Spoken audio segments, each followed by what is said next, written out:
Assalamualaikum warahmatullahi wabarakatuh.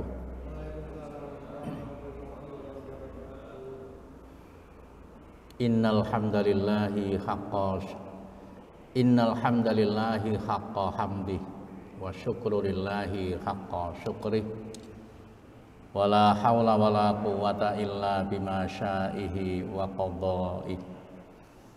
Asyhadu an la ilaha illallah wahdahu la syarikalah wa asyhadu anna Muhammadan abduhu wa rasuluh wa la nabiyya ba'dah. Rabbi shrahli sadri wa yassirli amri wakhlul 'uqdatam min lisani yafqahu qawli. Raditu billahi rabba wa bil islami dina wa bi Muhammadin nabiyya wa rasula. Rabbi zidni ilma warzuqni fahma. Hadirin jamaah Masjid At-Tanwir yang dirahmati Allah Subhanahu wa ta'ala. Alhamdulillah, malam ini kita ditakdirkan oleh Allah bisa bermuwajahah di dalam rangka melanjutkan kajian kita.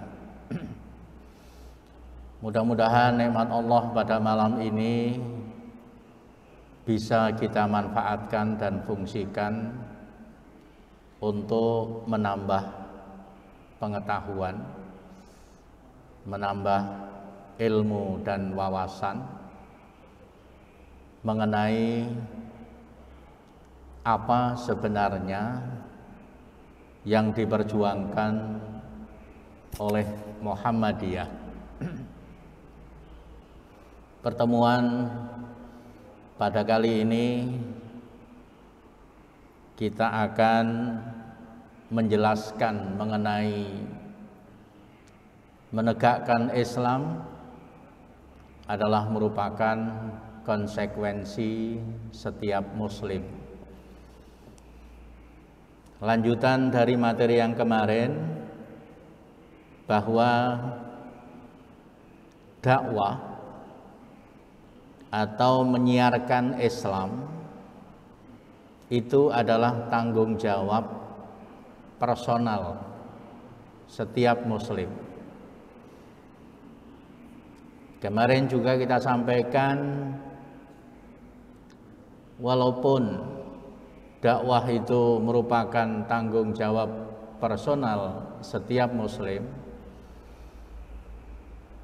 namun dakwah itu butuh alat, dan alat yang menurut Muhammadiyah yang lebih efektif dalam mendakwahkan Islam itu adalah organisasi. Jadi organisasi yang didirikan oleh Kiai Ahmad Dahlan itu tujuan utamanya adalah untuk menjadi alat dakwah yang Muhammadiyah sendiri memiliki tujuan berdirinya agar supaya Islam ini tegak, Islam ini terjunjung, dan kemudian mampu mewujudkan masyarakat Islam yang sebenar-benarnya, menegakkan dan menjunjung tinggi agama Islam sehingga terwujud masyarakat Islam yang sebenar-benarnya. Kemarin juga sudah saya sampaikan mengenai tafsir yang dimaksud dengan menegakkan Islam yang sebenar-benarnya. Pada kali ini kita sampaikan mengenai dakwah itu adalah merupakan konsekuensi, jadi keharusan yang dilakukan oleh setiap muslim.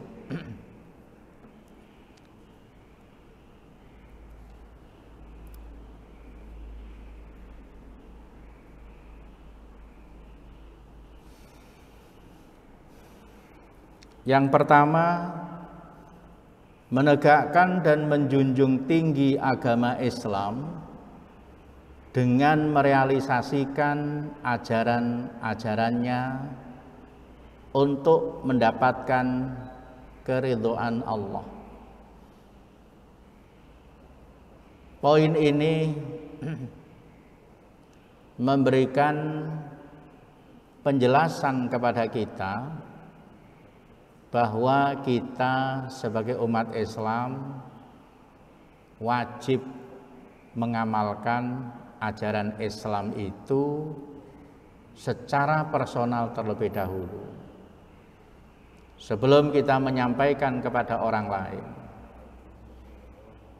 Jadi konsekuensi kita sebagai umat Islam itu dituntut untuk menjadikan Islam itu dapat mewarnai kehidupan pribadi kita. Tetapi dalam kenyataannya kita sering mendengar atau bahkan melihat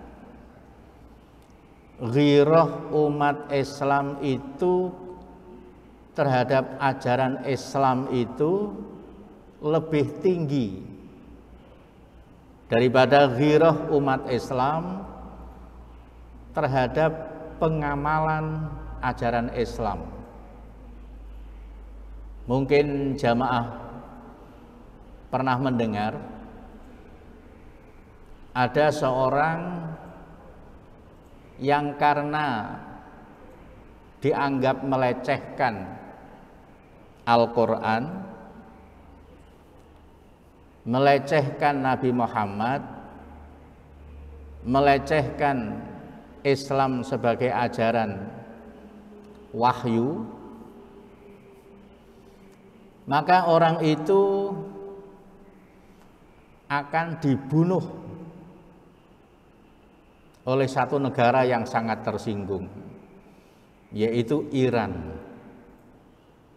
Dan orang yang akan dibunuh yang melakukan pelecehan itu adalah Salman Rushdie. Umat Islam ketika itu gempar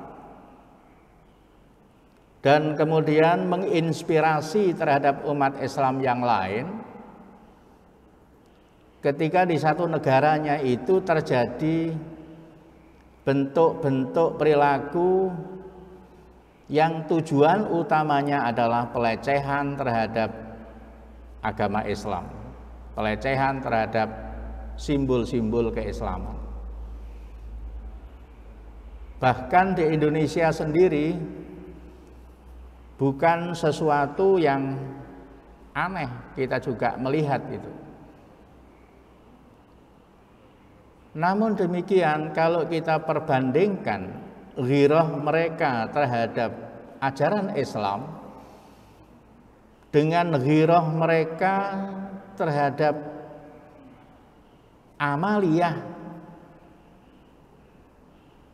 dari ajaran Islam secara personal, itu tidak signifikan.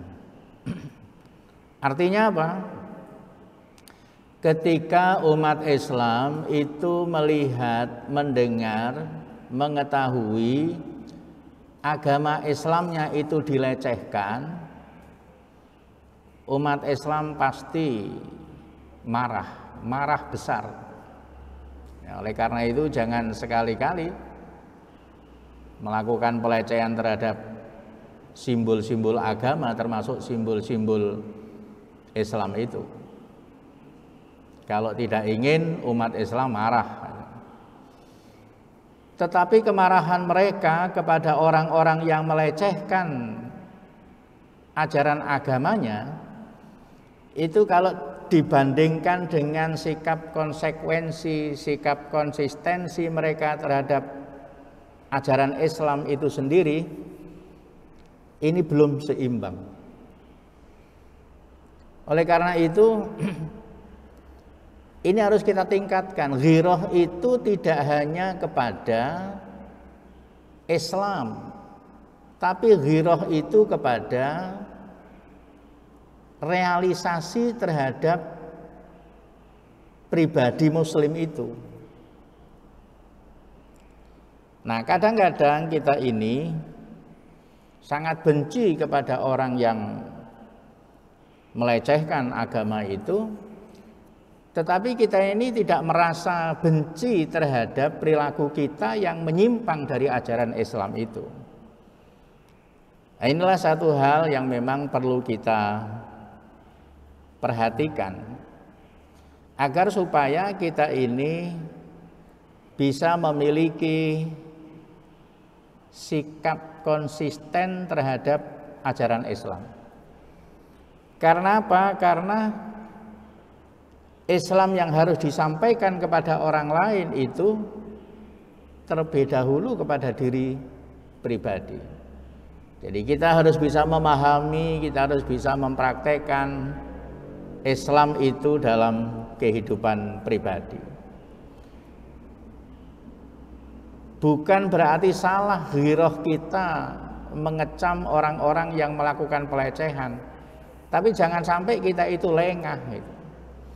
Kita itu lengah terhadap konsistensi kita mengenai ajaran Islam itu, tetapi kepada orang lain yang melakukan pelecehan itu kita sangat geram, ya, sangat membenci. Ya, seharusnya kita juga harus memiliki sikap geram pada saat kita itu tidak mampu, tidak konsisten terhadap ajaran kita.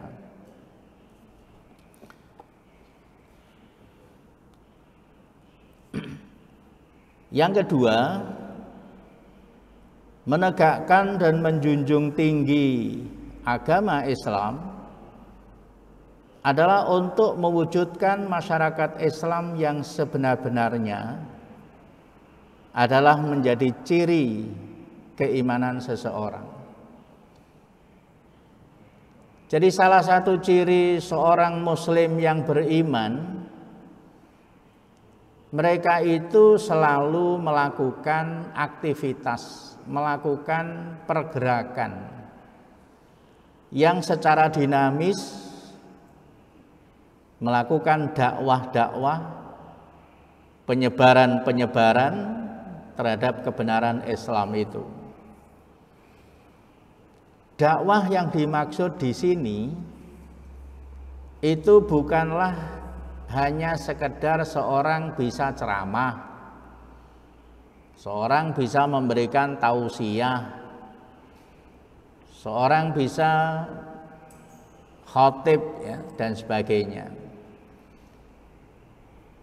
Tidak hanya itu kita berdakwah itu. Karena kadang-kadang dalam dunia nyata kita butuh memberikan contoh secara personal kepada orang lain, dan itu kadang-kadang lebih bisa diterima. Misalnya begini, ada teman kita yang seorang pedagang. Ketika kita melihat teman kita itu pada saat membeli dan pada saat menjual itu menggunakan alat timbangan yang berbeda, itu berarti di sana ada indikasi ketidakjujuran seorang pedagang itu. Nah, biasanya ini akan lebih efektif apabila kita secara personal melakukan pendekatan kepada orang tersebut. Jadi istilahnya ngomong-ngomong biasa, kemudian ya kita sampaikan tanpa banyak orang, kadang-kadang itu lebih efektif gitu. Jadi salah satu ciri orang Islam itu adalah memberi contoh. Memberi contoh kepada orang lain dalam bentuk perilaku dan menunjukkan sikap ucapan yang baik. Itu adalah ciri seorang muslim yang beriman kepada Allah. Sehingga dua hal yang tidak boleh jauh dari seorang muslim yang beriman kepada Allah itu adalah mau'idhah hasanah dan uswah hasanah. Mau'idhah hasanah berarti ucapan-ucapan yang baik, ucapan-ucapan yang bisa menyentuh, ucapan-ucapan yang bisa dimengerti dan mudah, tidak menyinggung orang lain. Di dalam Al-Quran ada beberapa kata terkait dengan ucapan itu. Misalnya qaulan karima, ucapan yang bijak. Qaulan sakila, ucapan-ucapan yang diucapkan dengan tepat. Qaulan layyina, ucapan yang diucapkan dengan lemah lembut. Jadi kadang-kadang ketika kita berbicara kepada orang lain, karena orang lain itu mempunyai sifat yang berbeda-beda, kadang-kadang kita melakukan pendekatan pada orang lain jika seandainya kita tidak memahami watak karakter orang lain, mungkin akan terjadi kesulitan sampainya informasi atau sampainya apa yang kita inginkan ini kepada orang yang kita tuju, hanya gara-gara kita tidak bisa memahami karakter teman kita. Hadirin jamaah yang dirahmati Allah Subhanahu wa ta'ala, Rasulullah mengingatkan kepada kita, man salimal muslimuna min lisanihi wa yadihi. Seorang muslim yang selamat adalah orang-orang yang bisa menjaga lesannya dan menjaga tangannya. Hadis ini menunjukkan kepada kita bahwa betapa pentingnya pola komunikasi itu, betapa pentingnya strategi yang kita pakai untuk menyampaikan informasi kepada orang lain. Sebab kadang-kadang mengingatkan kepada orang lain itu adalah sesuatu yang mulia. Ketika kita melihat teman kita yang melakukan kesalahan, kita dekati mereka itu, kita ingatkan. Sikap semacam ini adalah sikap yang sangat mulia. Karena membiarkan orang lain melakukan kesalahan itu adalah sebaliknya, membiarkan kemungkaran. Tetapi sikap yang mulia ini apabila kita tidak melakukannya dengan baik, dengan hati-hati, bisa jadi apa yang kita sampaikan itu justru akan mental. Kenapa mental? Karena cara yang kita pakai tidak tepat. Apa yang kita sampaikan dalam bentuk peringatan atau mengingatkan teman kita itu, kalau kita tidak hati-hati, orang lain akan merasa tersinggung, dan itulah yang disebut dengan menimbulkan persoalan-persoalan baru gitu. Sehingga perlu tepat, ya, perlu tepat, perlu strategi yang baik.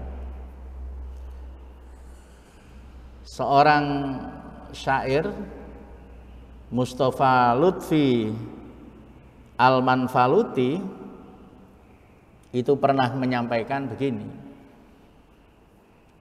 kullu ma tammal amru bada naqsuhu kullu ma wajada bi husni fu'ila bi kamali. Kullu ma tammal amru bada naqsuh.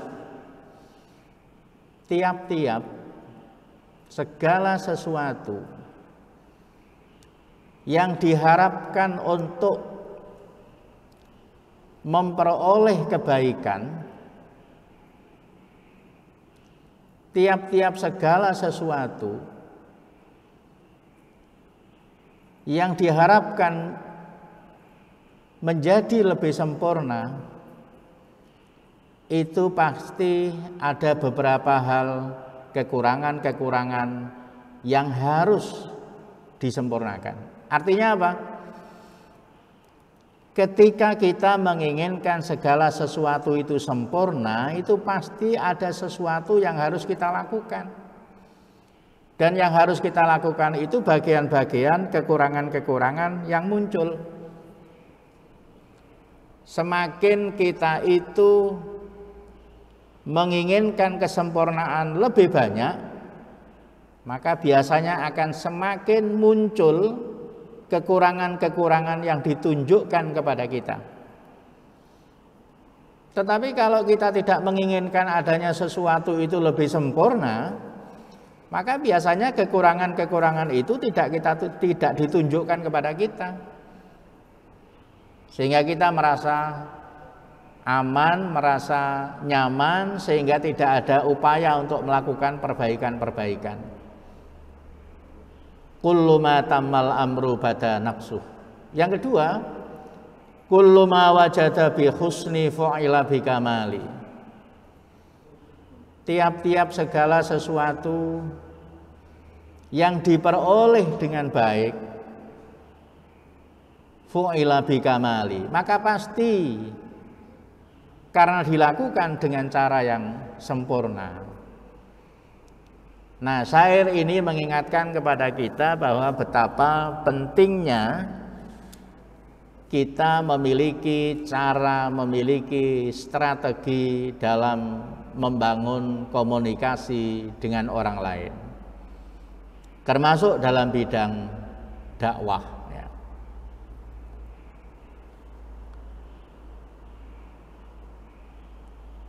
Yang ketiga,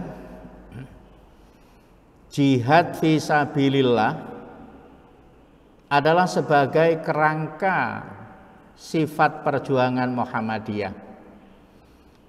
Oleh karena itu tidak boleh ada kegiatan amal usaha Muhammadiyah yang menyimpang dari pendirian Muhammadiyah tersebut. Jamaah yang dirahmati Allah Subhanahu wa ta'ala,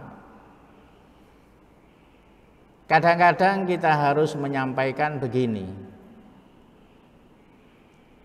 Muhammadiyah dengan amal usaha Muhammadiyah ini masing-masing harus paham. Yang saya maksudkan di sini adalah pemimpin Muhammadiyah dan pemimpin amal usaha Muhammadiyah itu masing-masing harus paham. Karena apa? Karena amal usaha dan Muhammadiyah itu tidak bisa dipisahkan. Adanya amal usaha itu karena ada Muhammadiyah di daerah itu. Berkembangnya Muhammadiyah itu disebabkan karena berkembangnya amal usaha Muhammadiyah. Kita ambil satu contoh sederhana. Mungkin Muhammadiyah tidak akan dikenal masyarakat secara umum kalau seandainya Muhammadiyah tidak mempunyai sekolah, tidak mempunyai rumah sakit, tidak mempunyai perguruan tinggi. Sekolah, rumah sakit, perguruan tinggi itu adalah amal usaha Muhammadiyah. besarnya Muhammadiyah karena amal usaha, adanya amal usaha karena adanya Muhammadiyah. Yang kedua yang saya maksudkan harus paham di situ adalah pengelola amal usaha itu harus memahami sifat-sifat perjuangan Muhammadiyah. Oleh karena itu yang biasa terjadi di Muhammadiyah itu adalah ketika pimpinan badan pembantu Muhammadiyah itu akan memilih orang yang nanti dijadikan sebagai pengelola amal usaha Muhammadiyah itu. Kadang-kadang ketemu dua hal kesulitan itu. Pertama adalah tentang ideologinya, yang kedua adalah tentang profesionalitasnya. Orang yang akan memimpin rumah sakit misalnya, perguruan tinggi misalnya, yang dipilih oleh Muhammadiyah apa? Apakah ideologinya ataukah profesionalitasnya, keilmuannya yang akan dipilih? Memilih salah satu memang memiliki masing-masing memiliki konsekuensi. Artinya kalau Muhammadiyah memilih ideologinya, maka Muhammadiyah itu bertanggung jawab untuk meningkatkan keilmuannya atau profesionalitasnya.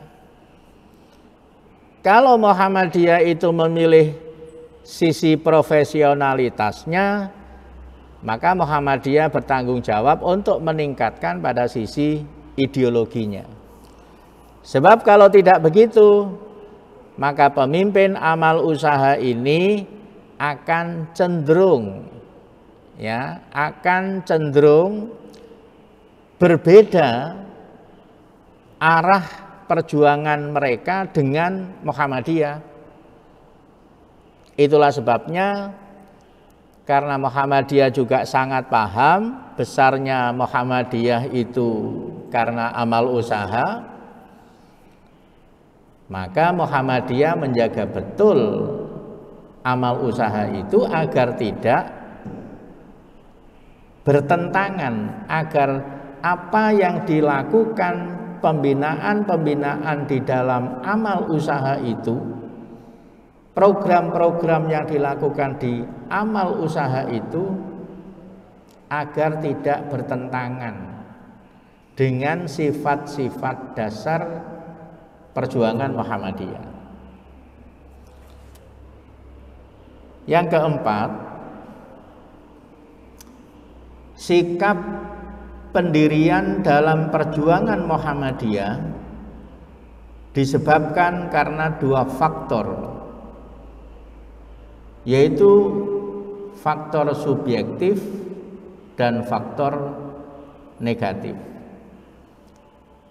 Apa maknanya? Bahwa keberhasilan perjuangan Muhammadiyah itu semua adalah bermuara pada nalar, bermuara pada gagasan-gagasan. Maka tentu saja hal ini akan menjadi sesuatu yang perlu dijelaskan agar supaya orang-orang itu bisa memahami. Orang-orang yang saya maksud di sini adalah orang-orang yang bekerja di amal usaha itu, dan orang-orang yang merupakan merupakan objek dari dakwah itu. Nah, apa yang dimaksud dan apa saja tentang faktor subjektif itu? Faktor subjektif itu adalah kesadaran akan kewajiban beribadah kepada Allah dan berbuat ihsan atau islah kepada manusia atau masyarakat. Muhammadiyah berpandangan bahwa sebagai seorang muslim secara personal memang mereka harus menyadari terlebih dahulu bahwa sesungguhnya ibadah itu, kalau ini masih disebut sebagai kewajiban, bahwa ibadah itu adalah suatu kewajiban. Suatu kewajiban. Dan ibadah yang dimaksud di sini sebenarnya tidak dalam pengertian ibadah mahdhah. Ibadah mahdhah itu ibadah yang secara khusus, ya, beberapa pertemuan yang lalu sudah kita jelaskan. Ibadah yang secara khusus itu adalah ibadah-ibadah yang manusia itu hanya tinggal meniru, mencontoh, mengetahui dasar yang disampaikan dalam Al-Quran maupun contoh Rasulullah, seperti sholat, puasa, zakat, dan haji. Itu adalah ibadah-ibadah mahdhah. Tapi yang dimaksud di sini adalah ibadah-ibadah ghairu mahdhah, yang contohnya adalah ihsan. Apa itu ihsan? Seperti kemarin kita sampaikan, ihsan itu adalah perbuatan baik. Perbuatan baik yang lahir karena sikap hati-hati. Yang lahir karena sikap hati-hati. Jadi kehati-hatian kita di dalam bersikap, di dalam melakukan suatu perbuatan, di dalam berkata-kata, itu kita kalau hati-hati itu akan melahirkan ihsan, kebaikan yang bisa dirasakan kepada orang lain. Itu ihsan. Yang kedua adalah islah. Islah itu artinya perbuatan baik yang lahir karena kita saling memelihara, saling menjaga kebaikan, saling menjaga kedamaian di antara kita. Itu islah. Nah, kalau ada orang Islam itu yang dalam kehidupannya itu selalu berhati-hati, selalu menjaga ketenangan, selalu menjaga kedamaian di antara masyarakat, di antara orang lain itu, maka ini adalah termasuk bagian dari ibadah. Dan ini harus disadari oleh umat Islam. Ini sangat penting. Karena apa? Karena di dalam beribadah itu, kalau kita pahami ibadah itu, akan melahirkan orang-orang yang soleh, ya, orang-orang yang baik.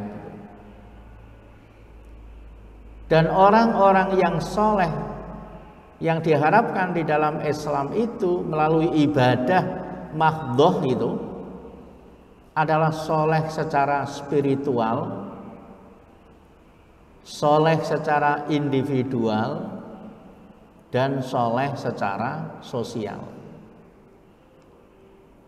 Apapun ibadah mahdhah yang kita lakukan itu pasti berkaitan erat dengan persoalan-persoalan kemanusiaan.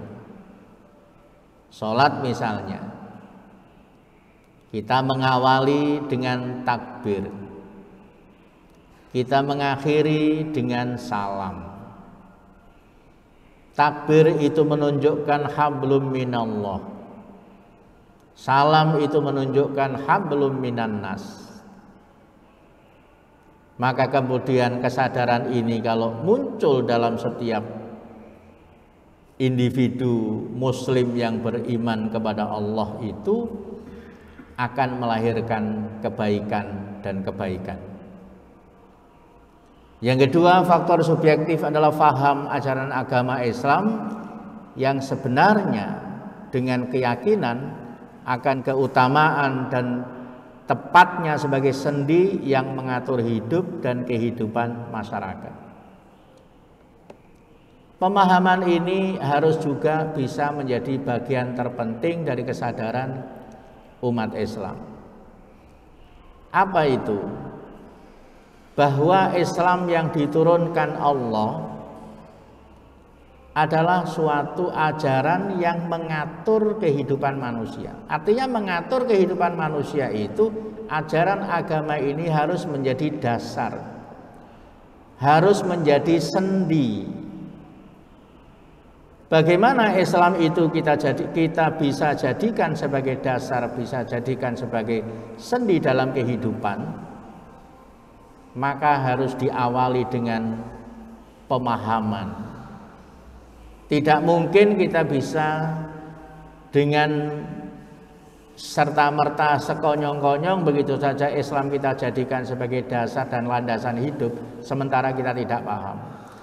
Disinilah pentingnya kita selalu melakukan kajian-kajian keislaman, agar supaya kita tidak hanya memahami Islam itu bagian-bagian luarnya, tetapi kita akan memahami bagian dalam, dan kemudian kita akan termotivasi untuk melakukan aktivitasnya itu terkait dengan Islam sebagai dasar, sebagai sendi perilaku kita.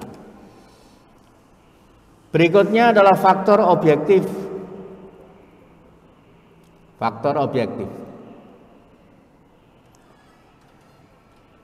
Rusaknya masyarakat itu disebabkan karena menyeleweng dari ajaran Islam, baik karena tidak mengetahui, tidak memahami, atau karena faktor eksternal yang berusaha melemahkan atau mengaburkan kebenaran Islam dalam paham umat Islam. Jamaah yang kami hormati, Muhammadiyah kadang-kadang diajak, diseret oleh organisasi-organisasi lain untuk ikut mempropaganda, menjadi propaganda, menjadikan negara kita itu sebagai negara yang berdasarkan Islam. Muhammadiyah di dalam refleksi tahun kedua, sikapnya terhadap negara Indonesia sangat jelas, yaitu sebagai Darul Ahdi Wassyahadah. Apa itu Darul Ahdi Wassyahadah? Insya Allah nanti kita sampaikan pada kesempatan yang akan datang, agar supaya kita bisa memahami sikap Muhammadiyah terhadap negara Indonesia. Ini terkait faktor objektif itu. Bapak Ibu sekalian, mudah-mudahan kita tetap istiqomah, agar supaya kita bisa memahami bersama-sama tentang nilai-nilai apa saja yang diperjuangkan oleh Muhammadiyah dan mengapa Muhammadiyah memilih model seperti itu. Aqulu qouli hadza, wassalamualaikum warahmatullahi wabarakatuh.